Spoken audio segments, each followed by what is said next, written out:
This is a very Yeah, fascinating topic. I love it. This is also going to be cool.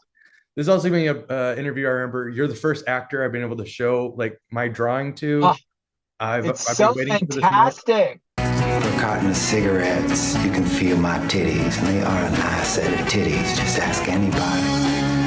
Carton of cigs and $20, I'll give you the best blowjob of your life. I could suck the chrome right off a trailer hitch. Now cigarettes and 50, I let you in the back door. I don't got any cigarettes. All I got is rock.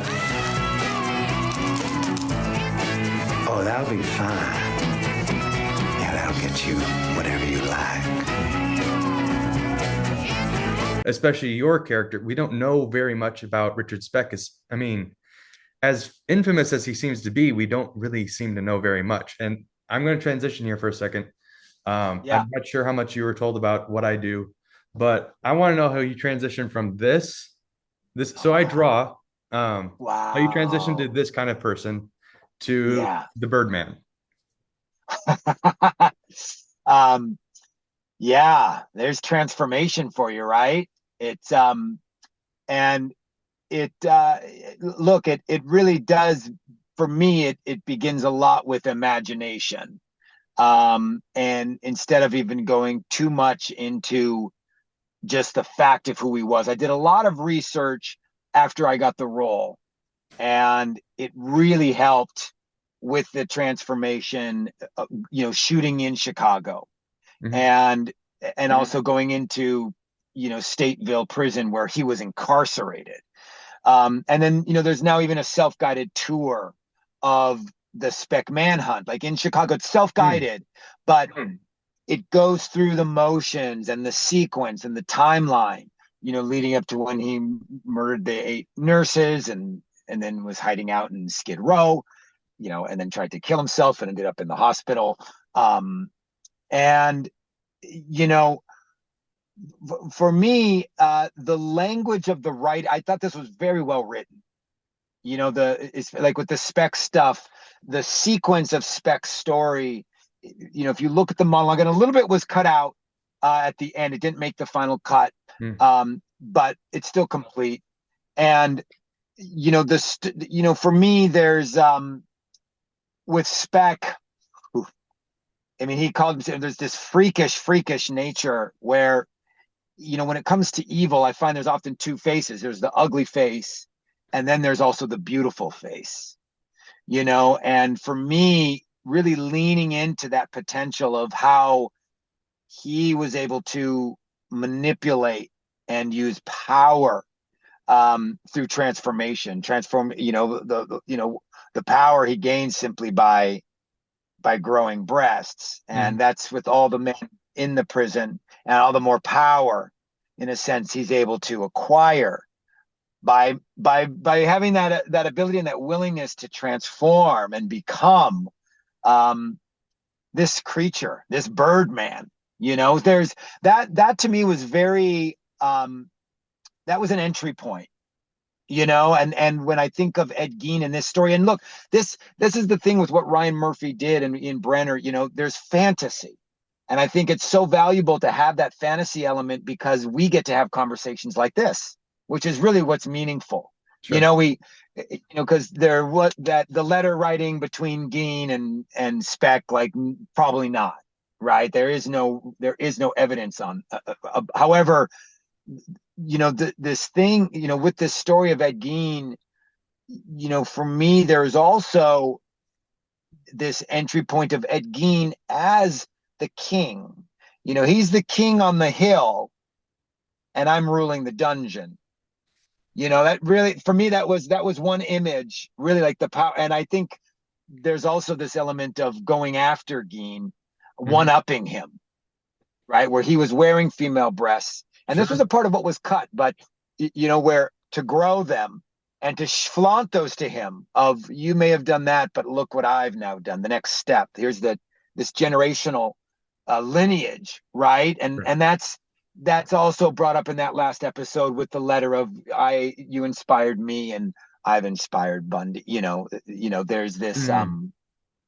so stepping into lineage, um uh, because I'm looking for elements of what I can hold on to with this character. What, the beauty of his freakishness, and you see it in the wardrobe. That's for me really what I leaned into with wearing the, it's like with the high heels and a kimono and going the distance. Yeah.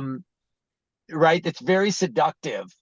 Even though we know, I know I've had a lot of people comment, just how disturbing it was for them. And then also like, it was very disturbing, but I was also attracted to some of these qualities. I think that's what, Richard Speck, managed to achieve. Like for me, when you go into his actual story, he was the first, and speaking to older people in their 70s and 80s who were around for his event in 1967. What really opened up for me is to do the timeline in American history where we were culturally, where 3 years before is when Kennedy was shot. And here we have that first, that was one of the first events with media where the shock, the loss of innocence, really, the psyche, media really entering our psyche and devastating us. Speck's serial killer, his killings, that was the first real televised manhunt of a serial killer to that degree. It's why he was caught. He had retreated to Skid Row, and once the manhunt, because those surviving nurse, we had one nurse who survived, so she was able to draw a sketch. And when it started mounting, Speck tried to kill himself. It was a janitor or someone who found him. Ambulance took him to the hospital, and under the blood is where the physician recognized the tattoo, "Born to Raise Hell," and said, "This is who they're looking for. This is the killer." And the media immediately came. There are few photos of him in the hospital, very raw. Or like the rules weren't there with media, as well. So they were able to come get a few shots. First time really because of the media, they had to move his trial outside of Chicago. Wow. And then he goes quiet. He doesn't engage with the media. He's convicted very quickly. It's like a 45, 50-minute trial. And because of the mounting evidence, 10 years later, he does one interview with Bob Greene, the rock star journalist from Chicago Tribune at the time, right? And that's the thing. Bob Greene would do rocks. He would do all of it. He would do celebrities. He would do sports stars. He would do politicians. And I had to do a little hunting. I found you find the interview, and it reads like an Esquire interview with a celebrity. Sure. And in it, he confesses. This is where we have the confession.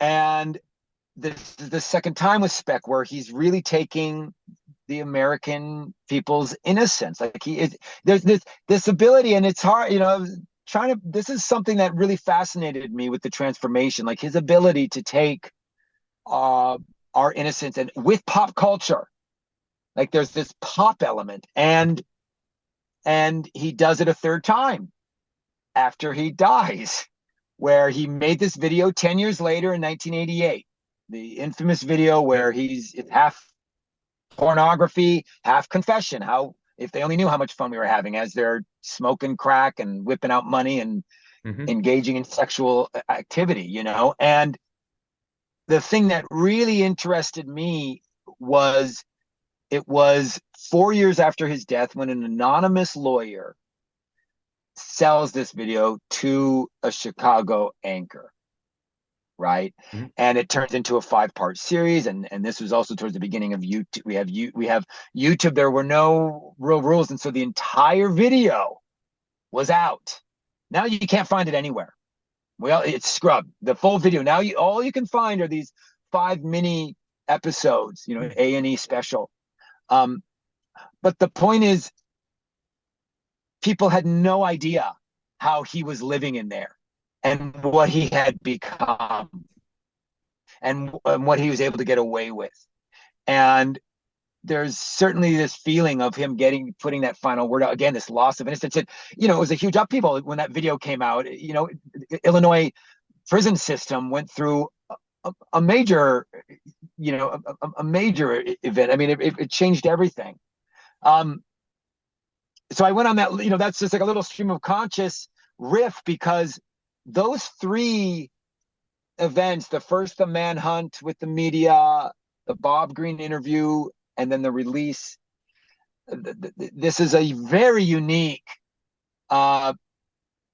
complex character. What he saw how to tweak things, and it's through it was all this process of transformation, and very keenly selecting someone like Bob Greene, because knowing how it would come across, and it's the same thing. The last photo that was ever taken of him, I believe it was it may have been like the year before he passed, because he died the year before his 50th birthday of a heart attack. There was a man, a very talented photographer, who was hanging around the prison, and he would do portraits, and Speck watched him for, I believe, quite a while before he said, I'm going to let you take my portrait. And he did. And then he later decided he didn't want that photo out there. And so there's it's real power over his image. And they found the photo in the warden's desk. That's how they got it after Speck was gone. I find it so interesting, this awareness he had of the role media played. And it's in that interview with Bob Greene, like the way he talks about, some other serial killers. Like, he talks a little bit about Manson, and he's just kind of brushing off Manson. So very eerie interview, especially how poppy it is. That really stuck with me. And again, this playing with beauty, this titillation of really tweaking how people perceive someone, disturbed like that, who's really viewing, he does this comparison even between himself and Kennedy. And that's what really first started getting that, this idea that he was going to have his tattoo removed at the hospital. It was something like with the hospital where Kennedy was taken after he was shot. See, so very pointed, and Bob Greene obviously played a role in that. He shaped the story, right? He wrote it. I mean, that's not all that dissimilar from, other killers. BTK, his communication in Oklahoma, Zodiac's communication, finding high profile media outlets. So that's definitely something. And obviously Ed Gein was not that level of he had an IQ of like 86, something like that.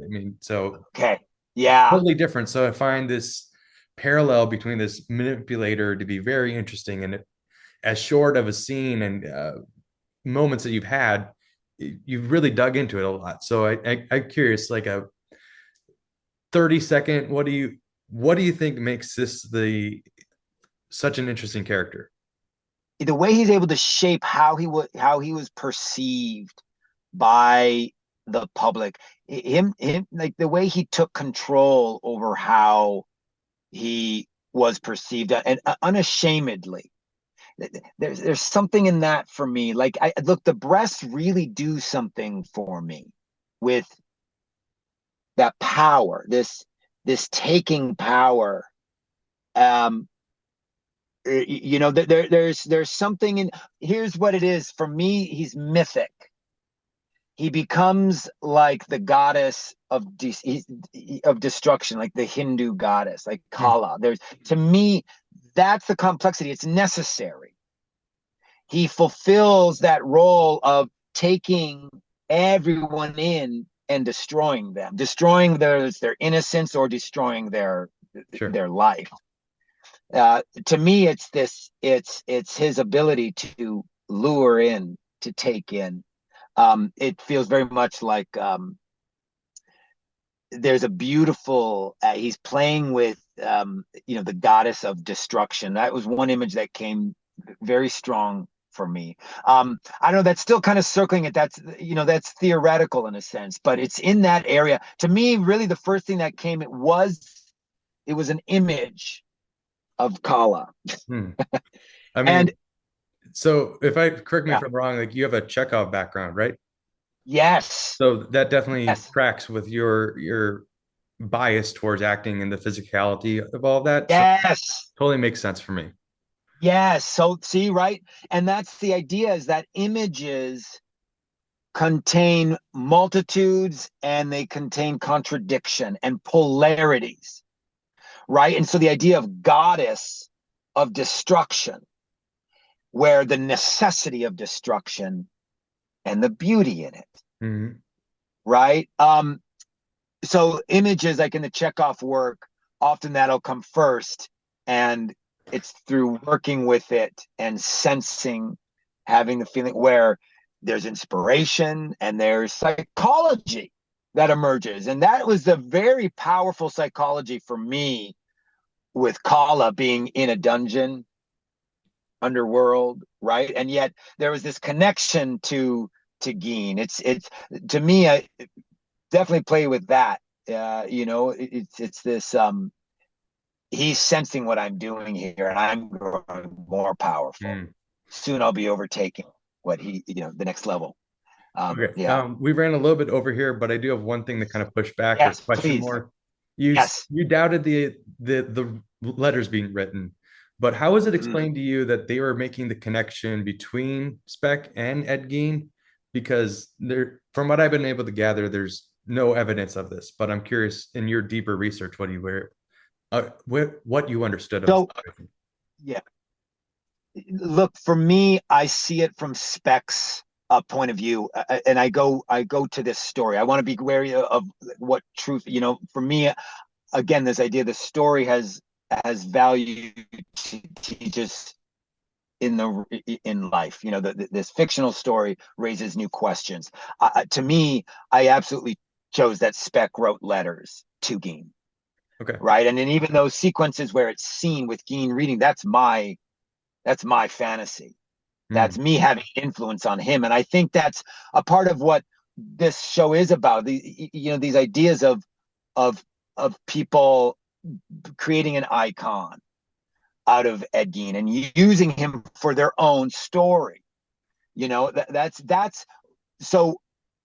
For it was cut out, this last little bit of my monologue, where I talk about us being pen pals, and me writing and sending him a photo of my breasts and letting him know, that I've actually grown them rather than just worn, than just cut off. And wouldn't he like those? Sure. Right. That's my, very much, so it's not hard for me to believe that Speck wrote letters to Ed Gein, and Okay. I think that's what Brenner, yeah, but in terms of the connection, I think that had a lot to do with this discussion, and at least the question of lineage between serial killers, because we had the Gein, Speck, Bundy, and this idea of the role media plays, and in like continuing and furthering that narrative.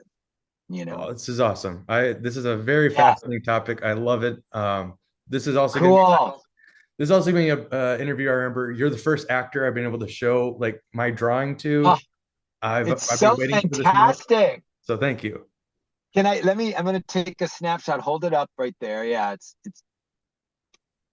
oh, cool. Let me see. Get it. Awesome. Yeah. Well, I will have Oh, this so interview up in some capacity and I will have that out there. So again, beautiful. thank you for the time. This is very fun. Sure. Yes. Great. Okay. Have a Have a good good day. one. Stay in touch on social.